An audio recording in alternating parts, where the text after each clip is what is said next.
Eat your meat.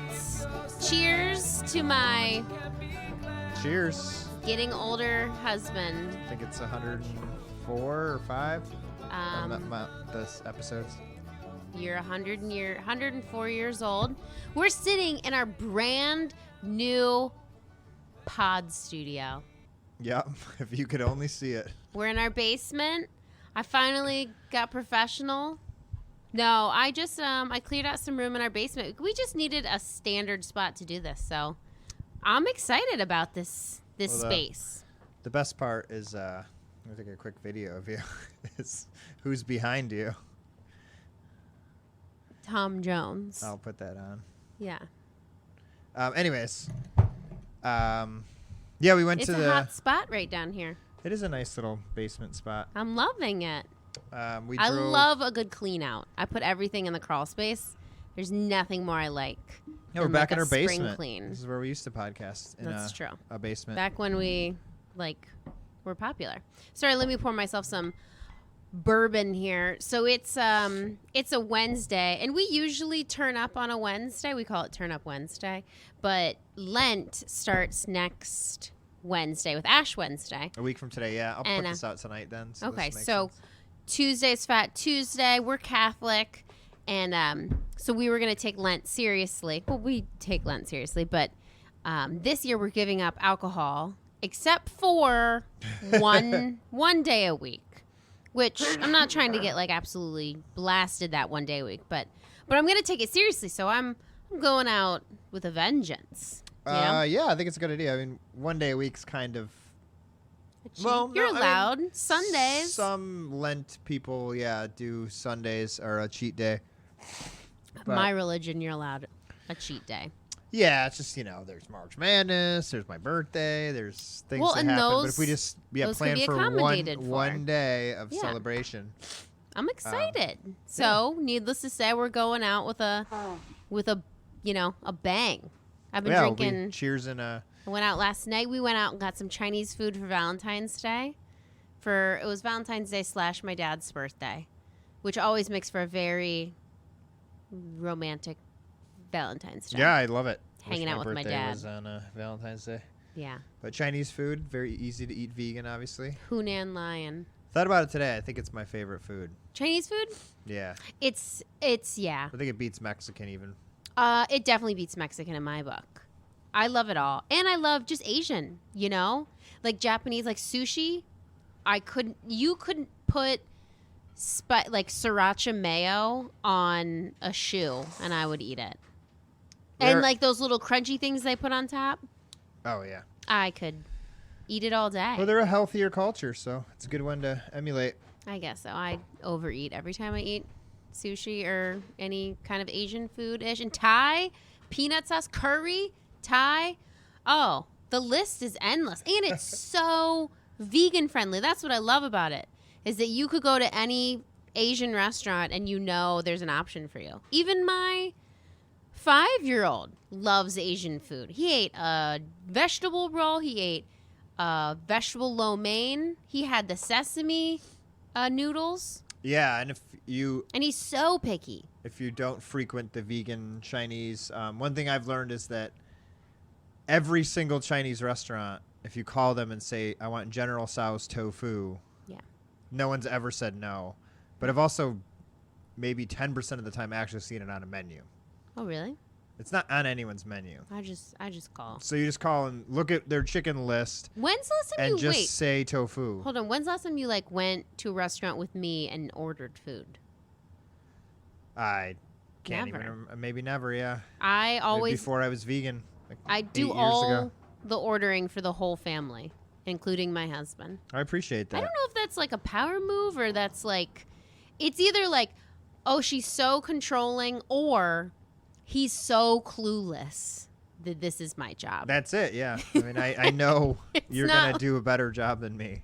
It's no. He doesn't even know what he likes to eat. If I order my own thing and then you order your own thing and then I just stare at your thing and I'm like, wow, that's a better thing. Yeah, so and we always share every restaurant we've ever been to. We've never gotten, I get a dish and you get a dish. That would be so weird if we didn't share it. Yeah, even if it's a burger or fries. Everything's shared. Well, plus We're of being vegan. gross. There's not much to pick from, and Yeah, we're not pigs. I guess that's true. All right, so what's up? So we did a podcast.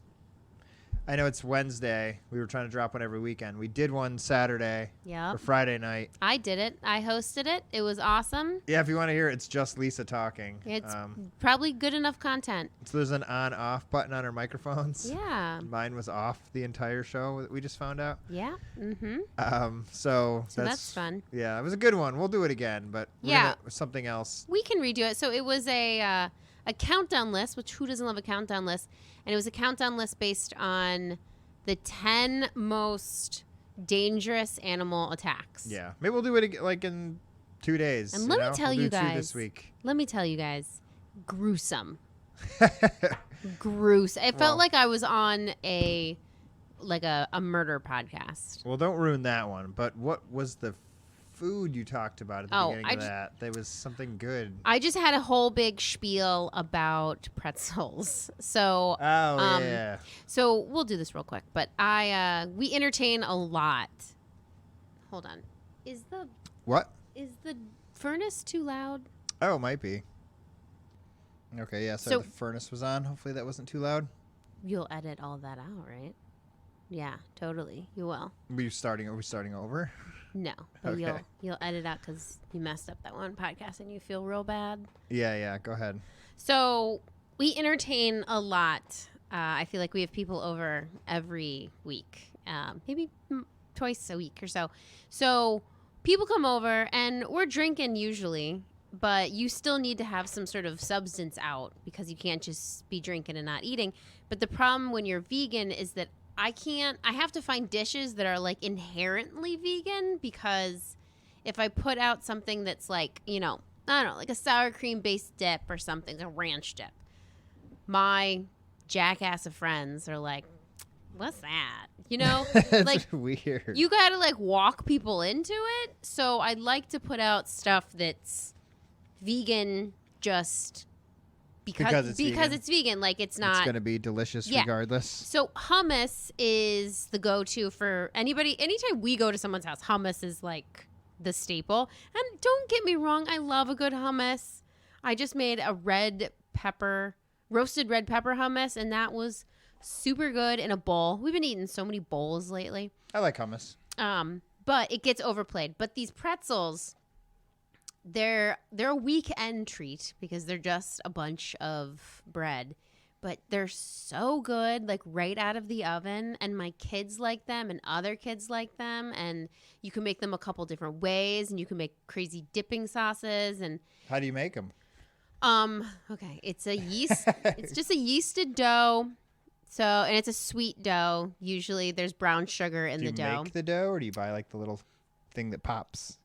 Nope. No, I made the dough from all like homemade. The Sally's Baking Addiction is the recipe that I think I've been following. But the key is the baking soda bath that you dip them in for 30 seconds before you put them in the oven. But I'm just saying, if you're a vegan and you're looking for something to serve people when they come over, and you don't want to not scare them, but you just want to, be accommodating, I would say these pretzels are the way to go. You can make pretzel bites. You can make the big pretzels, small pretzels, all over the board. I make half and half. I make half just with salt and then half with cinnamon sugar. And my kids fudging love the cinnamon sugar ones.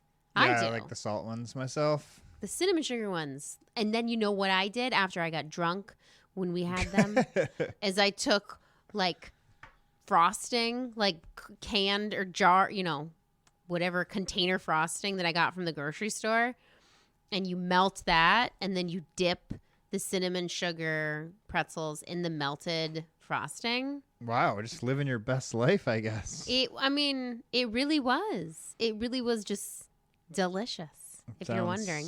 Sounds great. Yeah. Well, that's it. That's it? Mm-hmm. So on to the show.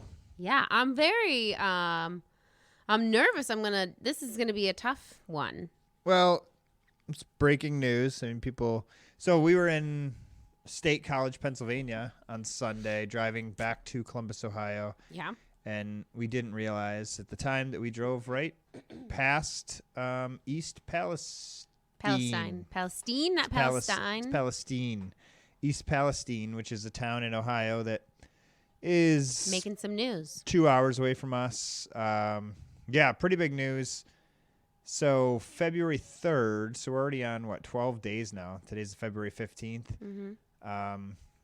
There was quite a spill. A train derailed. And I don't think we heard about this till maybe it was like 3 days ago. No, it was like a blip on the radar. I mean, it came up, but it definitely... I think I saw that there was a train derailment. It didn't give the...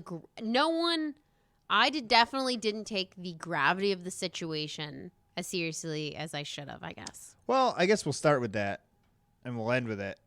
We don't know what the gravity of the situation is. Seems like it's real grave. According to people there, Mm-hmm. it's real grave. According to... Well, let's go through what happened. Okay, so a train... a train's heading from Illinois to somewhere in Pennsylvania and derails. This is like just north of Youngstown. It's like right on the corner of Ohio and Pennsylvania. Yeah, correct? it's 50 miles from Pittsburgh, Pennsylvania. Yeah, it's like the northeast corner of Ohio, right on the border. So they keep talking about Ohio, but this is just as close to Pennsylvania. Yeah. Well, those big political borders, those stop things, you know. Yeah, right. Like if something happens in Ohio, it only stays in Ohio. That's what they're saying. No, Pennsylvania's getting involved now too. Their esteemed new senator has had some things to say. Had some words. Well, okay, yeah. No, go through like the time just of the events. basics of what happened. Yes. Yeah, and I don't really know the details. You know, we put this together really quickly, but why are you shaking your head? Because don't say that. Well, it's awful. This is like breaking news. We're trying to understand it as we go, you know. But yes, you will get the best information from us, I'm sure. So 50 miles from Pittsburgh, about northwest of it, this town of East Palestine has about only 5,000 people in it, but it's south of Youngstown, which is a big town. Mm-hmm. So train derails, huge, crash, how many train trains? Cars falling everywhere. I think it was like 15 cars maybe.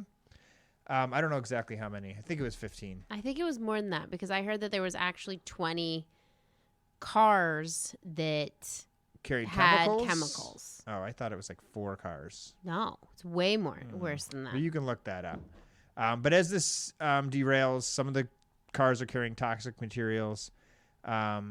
So they started to explode. They started to evacuate. People started to run out of their houses. And then they were urged to evacuate if they hadn't already. But some of the train cars were carrying vinyl chloride. 50 cars derailed. 50 cars? 50 cars That derailed. was 15. My bad. Out of the 141 cars on the train, 20 were carrying hazardous materials, with 14 of them carrying vinyl chloride. And that's the one that I think is everyone's upset about. Good God. I was wrong. Yeah. That's even worse. The other 14 were carrying, the other 6, butyl acrylate, oxykethyl ethylene glycol monobutyl ether and isobutylene, but combustible liquids and benzene residue. So good God. So and then when they crashed, I didn't even do like my research on this, but I know that when they crashed, they were being transported in their liquid form. Yes. So they had these to stay cool. These chemicals were liquid, and that when that crash happened, the liquid reaction with oxygen. So actually no, this is good because this is basic stuff to vegans and free radicals. I think we've heard about free radicals a lot. So the chemical makeup of all these chemicals that were in this derailment are all, I think all of them are unstable elements. So when they're let out into our atmosphere, into everything else that's in our atmosphere, these chemicals are frantically trying to latch on to another chemical to stabilize their element, Okay. So that's why these, like, if it's in the air or it's in the water, I'm not necessarily, I know we're jumping the gun. We need to get through the details of this crash. No, I mean, we already kind of did. But I'm concerned with water, yes.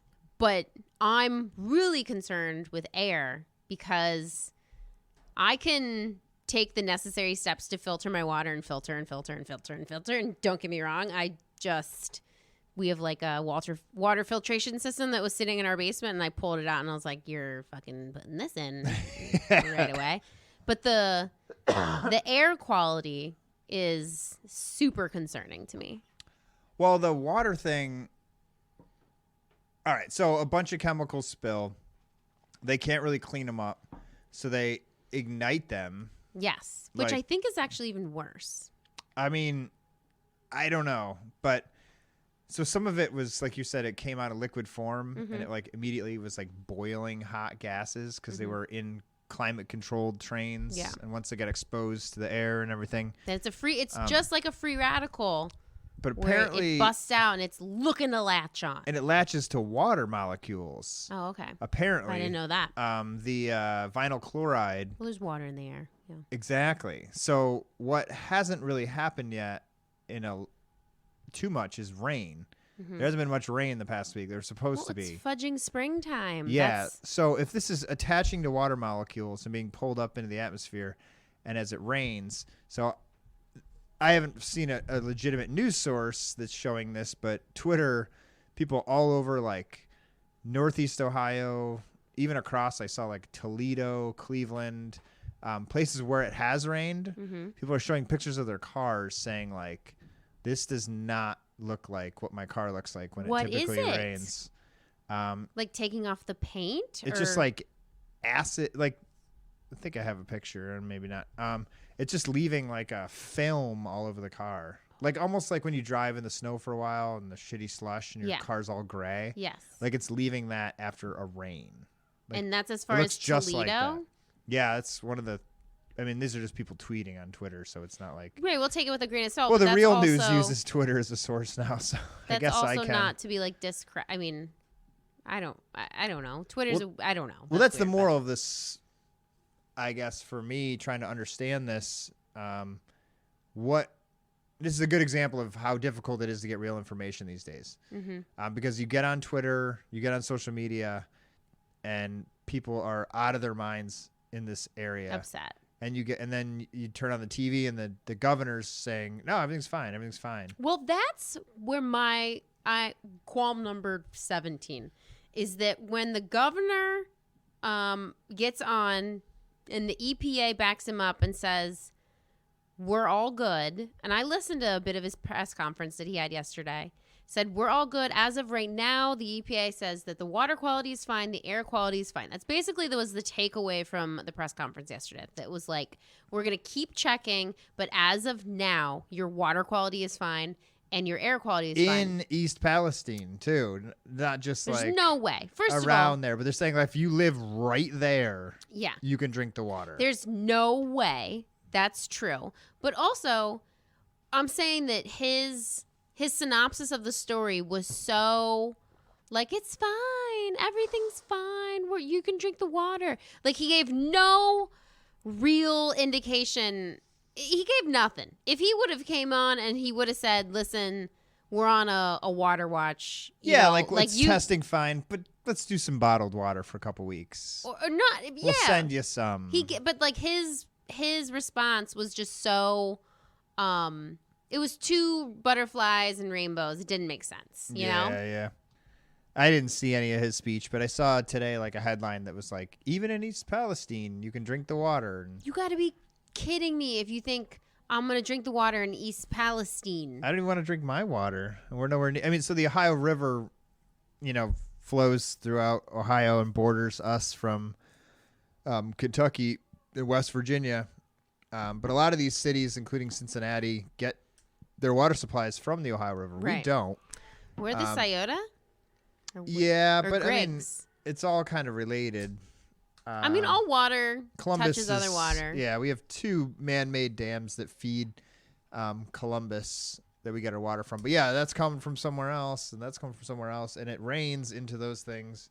Right. It rains into everywhere. But our local water treatment plant said that, 1, there's no contamination, but 2, if there was, they have everything already in place to remove any contaminants, specifically the ones that people are concerned with. Okay, but how does our water in Columbus, Ohio not have any contaminants? But I read an article that said that the Cincinnati water source had contaminants. They had low levels, but they still had contaminants. Well, they're on the Ohio River, and the Ohio River flows all the way up to where this happened, pretty much.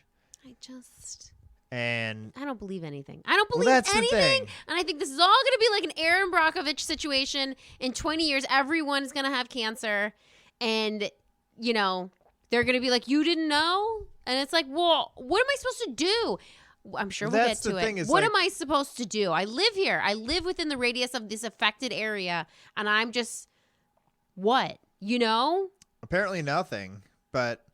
Just believe my government officials? Yeah, and obviously in the last, I don't know, couple decades. I mean, even after 9/11, they told people in New York City, like, okay, we got this cleaned up, you're good. And today, people are still dying in high rates from cancer, from breathing in all the dust and fumes from that. And that's one example, but obviously they got a lot wrong with COVID. Do you know how pissed I would be if, I spend my life trying to be healthy to only have some sort of environmental, impact. Yeah. So think about that. I mean, aside from your health, so we just talked about how the governor is saying everything's all right. Apparently the White House reached out to our governor. We live in Ohio. I don't know if we brought that up. Mike DeWine, and said, I'm ready for a phone call, ready for whatever. And DeWine was like, yeah, I'll call you if I need you. We're fine. Was DeWine's probably like, okay, Biden, what are you gonna do? Like, thank you. Yeah. Well, so DeWine and Biden aren't necessarily like BFF. Our congressmen have somewhat come together on this and like wrote a letter. Our 2 senators, Sherrod Brown and our new senator J.D. Vance, who's from the Appalachia, the author of, what was that book? Hillbilly Elegy. I think it's actually Appalachia. Not wait. What did I say? Appalachia or Appalachian? Appalachian. No, there's like a different way to say it. I don't Appalachian. know. I think that's it. Yeah. Yeah. Well, so he was on. Well, anyways, like on a nice sign of, I don't know, nonpartisanship. There's been a couple letters written by some of the senators of Ohio and Pennsylvania to the White House saying, we just have concerns. We want some answers. We want some tests done, blah, blah, blah. So anyways, the narrative from the press and the media is everything's okay.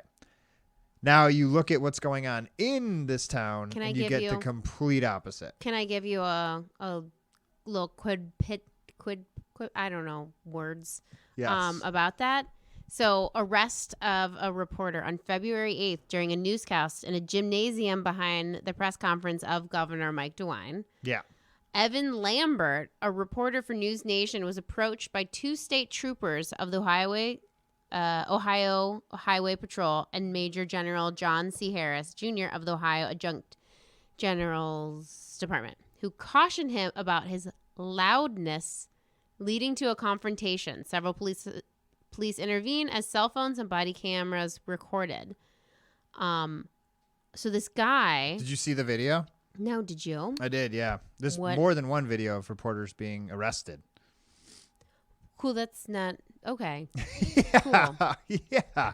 So you're arresting reporters who are just... They're not there like... You're arresting reporters. They're not protesting. They're not screaming in anyone's face. They're just literally asking questions. You're arresting reporters, and then you're telling us that everything's fine. Yeah. So let's ease into the actual side of what's going on according to the people there. And again, this is based off, our modern journalism, which is just Twitter and things like that, because the actual press isn't even allowed apparently to get these people's stories. So we're getting it from the people.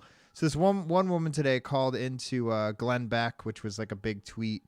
I didn't hear it on a show or anything, but she runs a dog kennel or something nearby. Don't tell me her dogs died.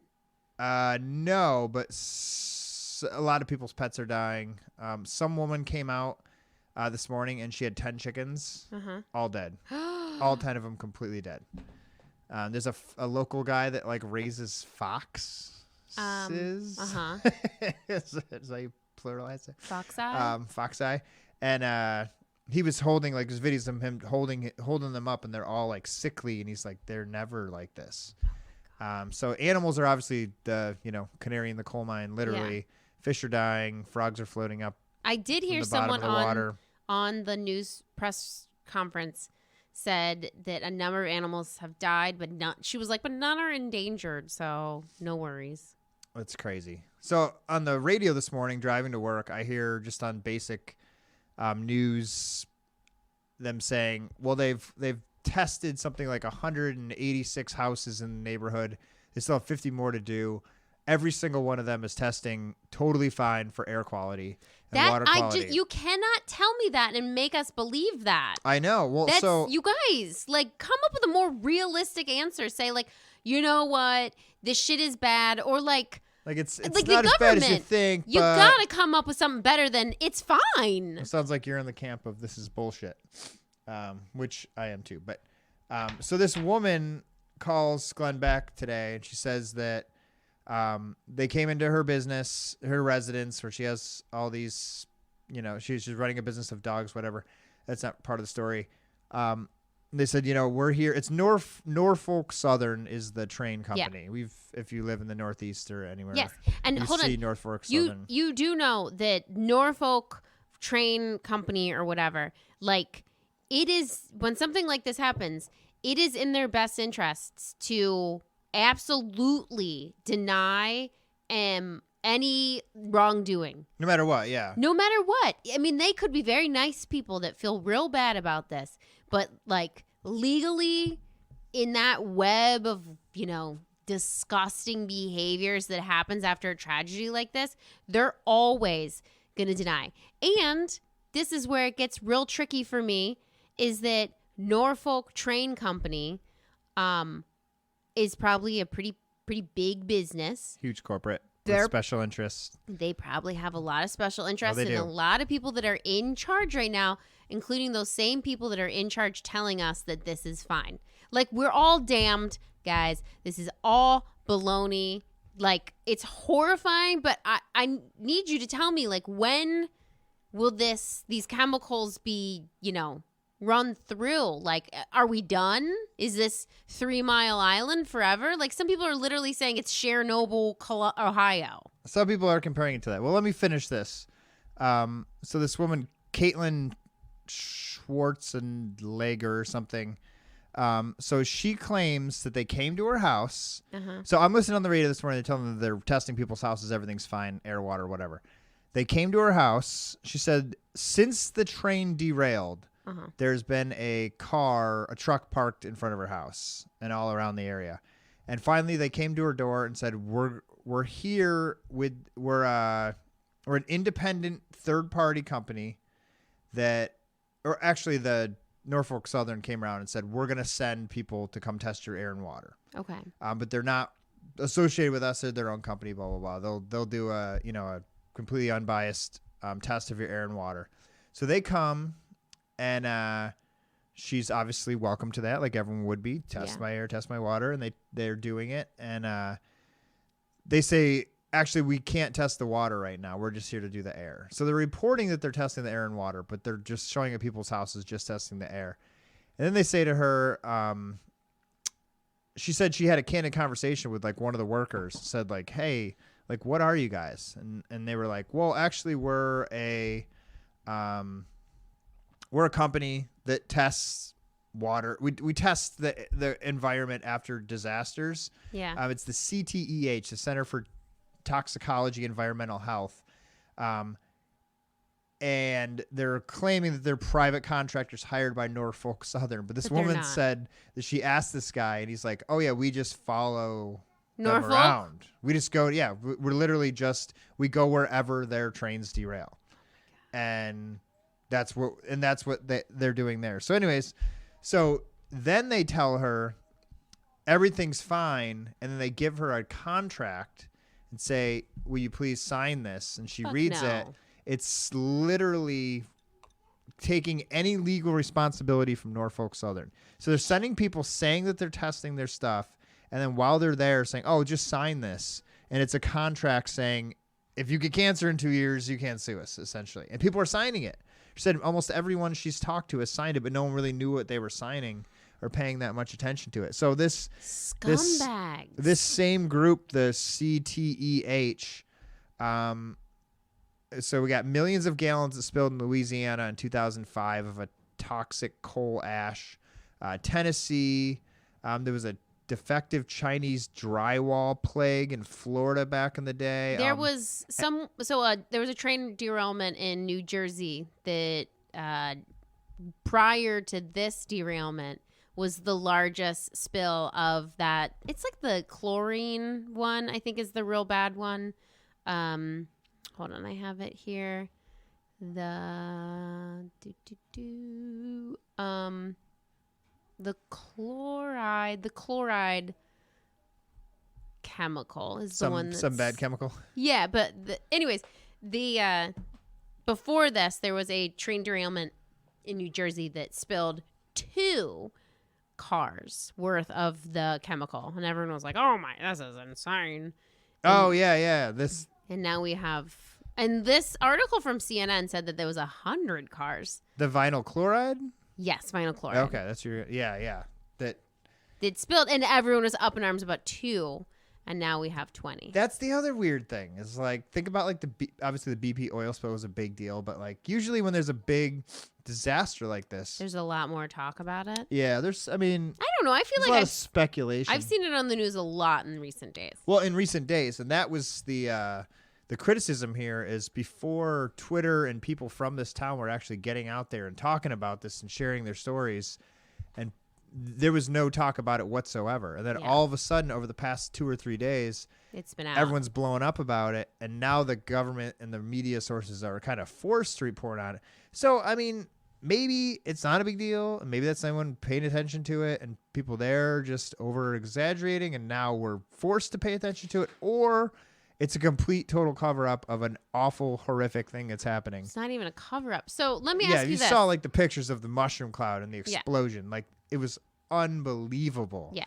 So let me ask you this. We are within a 2-hour radius of this spot.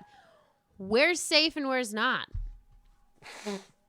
Well, according to the government, we're all safe. Right. But then I saw I saw one article that said that this could affect, within a 500-mile radius, which includes like Manhattan and, all the way up around Chicago and down south. Well, affects what? The air, the water, the air, the water. So if this stuff is really latching onto water molecules, and in high levels like people think it is, and it's being pulled up into the sky, it's just going to rain down on us. And that could rain down in New York City. That could rain down in, like I said, in Chicago. To 500-mile radius. I mean, acid rain is something they taught us about in like 3rd grade back in the early 2000s. Now, back in the 80s. Acid rain. That could be the. Actually, that's Chocolate Rain. That could be the. Do yourself a favor and go listen to Chocolate Rain. I'm sure everyone's heard of Chocolate Rain. Maybe we need a new one for the government distrust. Chocolate. I listened to Chocolate Rain 15 times before I realized it was like a guy with a real like serious tone. Oh yeah, I thought it was like a funny song, and then I listened to the words and I was like, wait, shit, what? Pretty early YouTube viral action right there. All right. Anyhow, so we don't undetermined on the acid rain. That's my biggest fear, and I'm no scientist, but that's just logically what I'm thinking. I mean, obviously the water, but like you said, we have very serious things in place to protect us. But I mean, what's acid rain going to do? I don't know. Rust our cars out. So what do people do if you're close to East Palestine? Well, that's some of these stories go. are really sad. A lot of people have left for a while. There was one guy that was on Twitter, and he was like, he's walking around his house. They had evacuated for 5 days, and he came back because they left like a pet there, so he kept coming back to feed it. And you couldn't take your pet? They had to go to a hotel. Oh, you better fucking let my Airbnb dog in or something. But waive that fucking rule. Yeah, okay. all right. Well, yeah, we'll get on that. But anyways, he was showing like it was just so real. He's walking through his garage, and he was like a home motorcycle mechanic. So his whole garage was just full of dirt bikes and Harleys and motorcycles. And he's like, I'm in the middle of all these projects. He's like, I've been working so hard. He was like a younger guy, maybe his late 20s, like so hard for my family. We bought this house. It's like something I'm very proud of. I've spent the past 5 years or something working diligently to try to pay off the house. It's halfway paid off. And he's like, it's probably worth absolutely nothing now because they were within like 3 miles of this. He's like, my business, I can't work on it. I can't take care of my family. Everything that I've worked for has gone back into this house so I could own it someday. And he's just like, but it's funny. You see these people and it's so like heartbreaking, but it's also like so empowering because he was just like, but this is life. This is, I'll keep fighting. I'll keep doing my best. But all those little like personal stories were just, and there's so many of them. If you go on Twitter and just put in East Palestine in the search, and it's people there literally with cameras on the trucks that are pouring in and stuff. And it's just super sad. It's really sad. It's just terrifying. I'm glad that it's finally getting some attention, but what's that attention going to do? I mean, to be honest, first of all, this train derailment happened because of a lack of infrastructure. That's the bullshit that is frustrating. It's our federal government's fault that the infrastructure is lacking. They've spent like $1 trillion in infrastructure in the last year or two. What are they doing though? What did they? Because like what? Don't get me started. But no, what is that? It's not going to. It's all going to bullshit. It's not going to trains and highways and sidewalks and no. It's going to like bridges. You ever heard of like environmental racism or like it's just all pie in the sky bullshit? To be honest, it does not make me happy that Pete Buttigieg is in charge of this. Pete Buttigieg, Mayor Pete. He was on TV yesterday saying like he didn't even mention this 2 days ago. He was talking about how Didn't mention it. Didn't even mention it. He was talking about was he on the Jay Leno show? He was talking about infrastructure, and he was saying like there was a lot of J.D. Vance, our senator, was complaining about him on the news, being like, and I watched the clip. He's saying that like, well, in the past when we try to, because people were like, we try to rebuild these urban areas and they just fall apart immediately. And Buttigieg was like, we go into these areas and we, the problem is we send in all these construction workers that just don't look like the people there. So the people don't appreciate the work. So essentially, like, because some white dudes are rebuilding broken down bridges, people don't respect the bridges or something. Okay. This is what he's talking about. I don't want to get into this conversation. During a major disaster. I don't want to get into this, but I'm going to. One, who's to say what a construction worker looks like? Exactly. It's stupid. It's pointless. It's not relevant to actually what your job is. Also, who's to say when you say you're going in and fixing up an area, who's to say what that typical resident looks like? Also bullshit. Yeah, the person you're going to help. Yeah. So many things wrong with that statement. But I mean, I don't want to get into politics too much, but our current administration seems to be very concerned. What is Pee-Pee Butt gonna do? I forgot about Pee-Pee Butt. What's he gonna do? Nothing. But he is talking about it now, at least. He's like, I'm gonna plant a bunch of trees. The government was kind of forced to. Ohio. It's not our government's fault. Here's the thing: is that like it's not our government's fault. It's not Biden's administration's fault that this happened. It's not. But when catastrophic events like this happen and people, their first reaction is deny and it's not my fault and I'm not going to take ownership for it and it's somebody else's problem and, I don't know. They don't want to deal with it. It's really, really enraging because it's like, who else are we supposed to look to? You know? Yeah. Like our hands are like, if I'm a resident of Columbus, Ohio, if I'm a resident of East Palestine, my hands are tied, and like, I'm a libertarian at heart. Like, I believe everything I can do on my own. I'm not really into government. You know, I don't like government and solving your stuff problems and anything. But in this situation, there are situations where your government is your only option. And in this situation, this is completely, without a doubt, a very government issue. Yeah, highways, trains, ecological disasters. Not only are water. you lying to me and telling me everything's okay, you're not going to do anything to solve this problem. I mean, I'd almost prefer them to lie the other way. Let's say it's totally fine. It just seems bad because it was a huge, giant fireball Mushroom of gas cloud. in the sky. Yeah. And just be like, hey, listen, this is messed up. We understand this is pretty bad. We're going to move you out of here. So far, everything's testing fine, but we do not want to They need to move the whole town. underestimate what's going on If here. the whole town is 5,000 people, sorry, move 5,000 people, all those residents out within a radius or whatever it is. You need to move them out for 3 months, 3 to 6 months.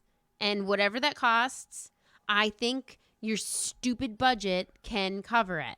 That's what needs to happen. We've had, going back to what you were saying earlier, we've had hundreds of And the insurance company needs to train pay their derailments. salaries. Sorry. Like, that's the right thing to do.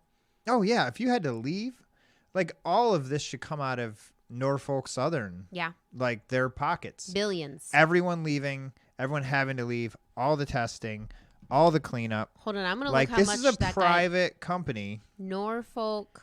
And they have value that they should be held accountable for. But also, like, that's where infrastructure gets tricky, you know, because you have private industry moving on public railways or roads or whatnot. Whose problem is it? So apparently these trains they have sensors in them, because obviously you have, you know, one dude driving a train that has hundreds of cars on it. So the train tracks have sensors in them that recognize heat. So if a train car passes one of, like, maybe you have 115 cars, and car number 46, the wheels are locked up, you're not going to feel that. It's just going to be metal on metal. So the heat that creates is picked up by sensors, and it sends a message back to the conductor, to the company, that, hey, one of your cars is effed up. Yeah. So they apparently got that message. And they didn't do it. Was there any neglect? They didn't in time, I guess. I guess it would have been pretty. But you don't know how often they get these messages, how often they're fake or not, or like false alarms, things like that. Do you want to know what their total equity, the company, Norfolk? Let me guess. Train? $7 billion. 14.7 billion. Oh, wow. Revenue in 2020 was 9.7 billion. Jeez. Yeah. So they're So y'all got some money to move move the people. The chairperson, oh, hold on, let me get this guy. Key people, Alan Shaw is, let's go in. Alan Shaw. I love looking up the net worths. Do you do that? No, but can you look up? I do that all the time. Of people that, like, don't even, like, it's stupid. I annoy myself when I'm doing it. I'm like, this isn't accurate. You know it's not accurate. It's not accurate, no. But I'm like, oh, I can't believe Donna from Real Housewives of East Palestine is $3.5 million, you know? Yeah. All right, so Alan Shaw, he's the CEO of Norfolk. I'm just putting it all out. We're going to be shot tomorrow. Someone is going to show up at our door and be like, you little small town podcasters are done. Alan Shaw, the CEO of Norfolk Train. I keep wanting to say it's farming, but it's, the train company. It's at least 11 million. I'm going to see where last 7 years he sold. He makes $873,000 a year in just his salary of Norfolk Southern. That's not including the stock options that he gets yearly. Yeah. And I don't know if bonuses are accounted in a salary or, like, Oh, okay. The two executives from Norfolk Southern. Oh, I'm sorry. Because I thought Mr. Shaw was the head, but he's the president. There's two more executives above him. And James Squires has a compensation of $1.9 million a year. So James Squires, he's the head honcho. James A. Squires, well, the rich is people, but the chairman and the CEO of Norfolk Southern. I'd be more. I mean, obviously, yes, they're valuable and they should have to pay for this. But I'd be more interested in seeing how much they donate to certain members of Congress, and and how that has influenced this response or lack thereof. At least through the media, also, like how powerful. I don't know. I don't want to go down this rabbit hole of like the government being sinister and deceiving. They are sinister. They are sinister. But here's my thing, because you talk about conspiracy theories all the time, and this is like you get really mad at those. Yes, but because I'm going to explain to you.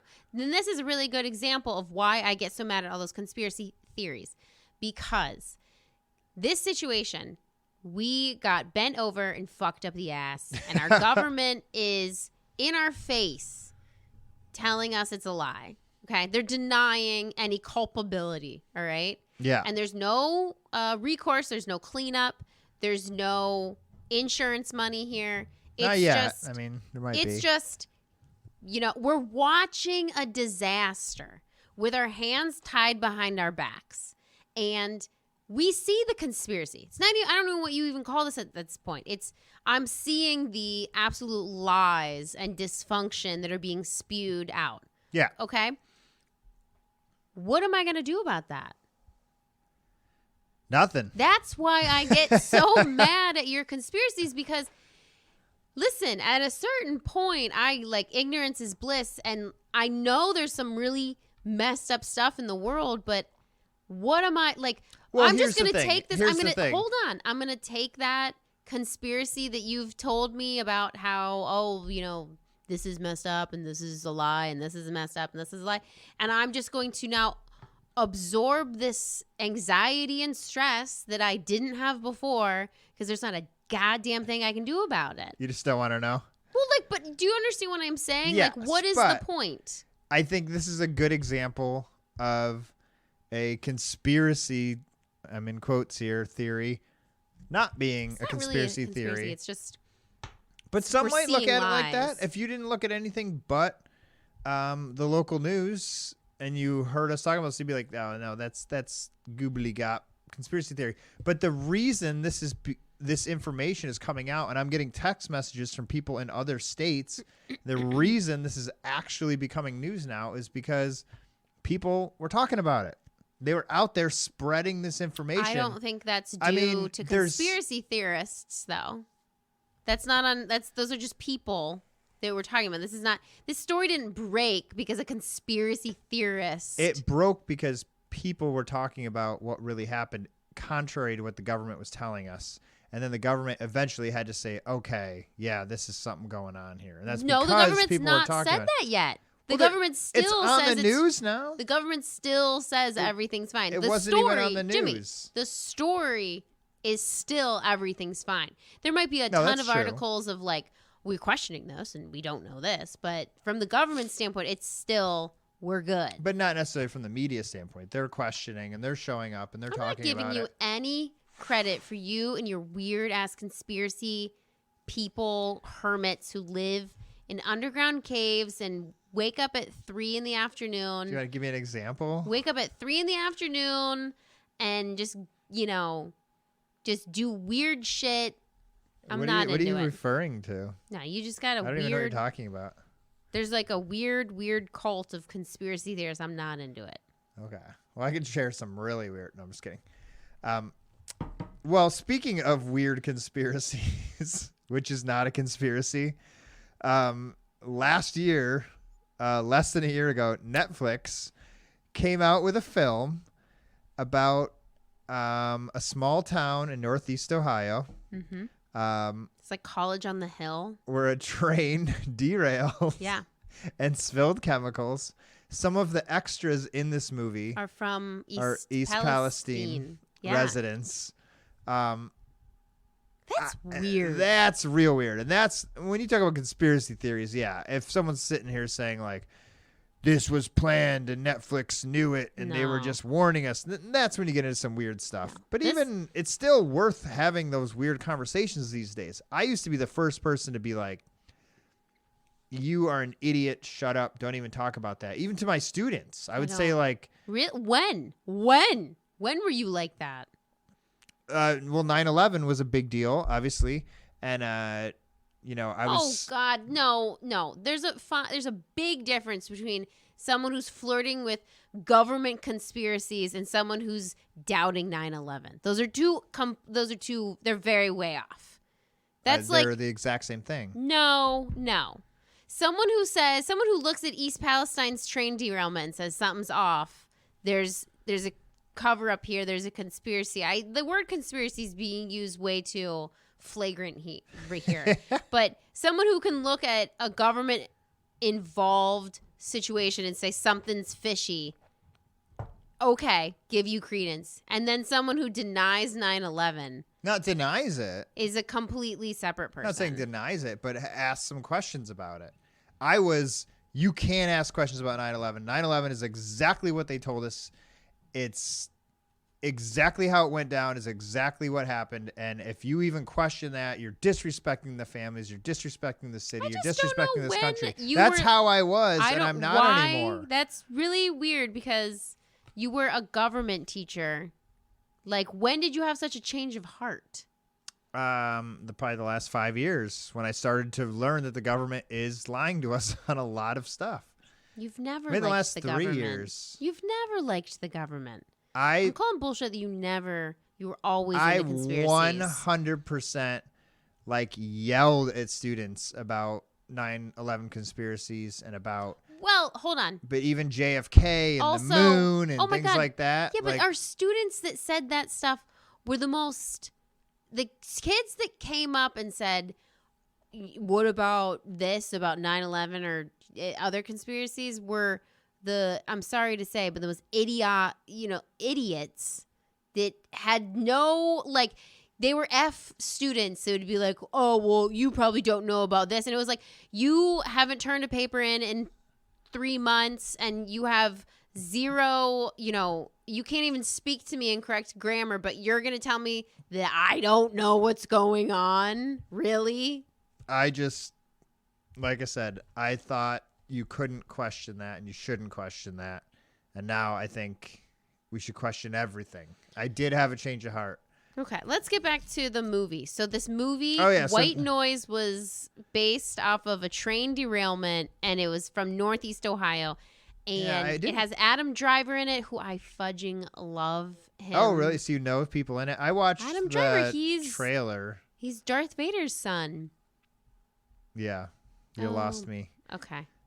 Adam Driver's character, Jack Gladney, is a Hitler studies professor. Yeah. He's forced to navigate his family through a toxic airborne event after a train derails mere miles from their home. And it's apocalyptic. They all have to run. There's a mass traffic jam, and they're all trying to get out. Yeah, it's based on a 1985 book of the same title, White Noise. But it's just so bizarre that it was the same exact thing. In the same exact place. Yeah. I mean, one thing, it was like, there was just a movie about this happening in Tennessee. Right. But this is like a slip in the Matrix. Yeah. Or the simulation, Yeah. And this guy, Ben Ratner. What? Is that the producer? That's a different. There's a whole other story about a person named Ben Ratner. Nothing to do with this. But anyways, East Palestine, Ohio resident Ben Ratner, who also played an evacuee extra in White Noise, told people that the situation was scary. He said, talk about intimidating or imitating life. This 37-year-old father of 4 told the outlet that he wanted to go back and watch this. And he's like, I couldn't even. I'm sure he couldn't. He probably has PTSD. What is that? No. Yeah, PTSD. But That's insane. That's just so weird. I know. That's this like is God's got conspiracy tricks up his a. sleeve. He might, maybe. And then like the last sentence is like, The Simpsons has largely been credited for predicting many things. For example, Super Bowls, presidential campaigns, and even Elon Musk's Twitter takeover. They did? I guess. Do you know they're one of the top 10 grossing actors or people in Hollywood or something? Who? The people who created The Simpsons, Matt Groening and Oh, the other really? guy. I mean, it's been around for, 30 years? I love The Simpsons. It's the longest running. I never really liked it. No, That's controversial. There's so many things that we do not share. That's true. That's true. You know? I wasn't allowed to watch it when it first came out. Oh, you prude. So we had to sneak it. And then, I don't know. I was. How are you not? I'm not never allowed, quite got it. I'm not allowed to watch The Simpsons, but you were smoking when you were in the 7th grade. Like, couldn't you just sneak The Simpsons? That seems like a way better vice. There was one TV. It was in the living room. I was not smoking cigarettes in the living room. If we had TVs in our bedrooms, it would have been different or something. Or in the woods. I didn't have a TV in the bedroom. Just like you couldn't sneak TV. I would. TV my parents was would never. TV was a family affair. No one was alone watching TV growing up. Right. Like it had to be. We had scheduled. Dad's got Crossfire at 7:30. Jimmy's got a serious. Meet the Press on Sunday mornings after church. He's got a serious memory of his childhood. That Lisa seems to hate. It's just. It's. He's just crossing She just Newsies. thinks I'm making it up or something. The movie Newsies and Jimmy's upbringing have crossed wires in his head. No, and that's what comes out. Never seen it, but you've never seen Newsies? You think I'm just making up my childhood to sound like a movie? You've seen Newsies. I haven't. You lived it. Oh, that's good to know. You did it. Well, anyways, any other? I don't know. What do we do going forward? So, like, I have a water filtration. We have water filtration. I have this kid, and I haven't heard back from him today. A flooring guy that works for us, and great kid, right? Hard worker. He shows up yesterday.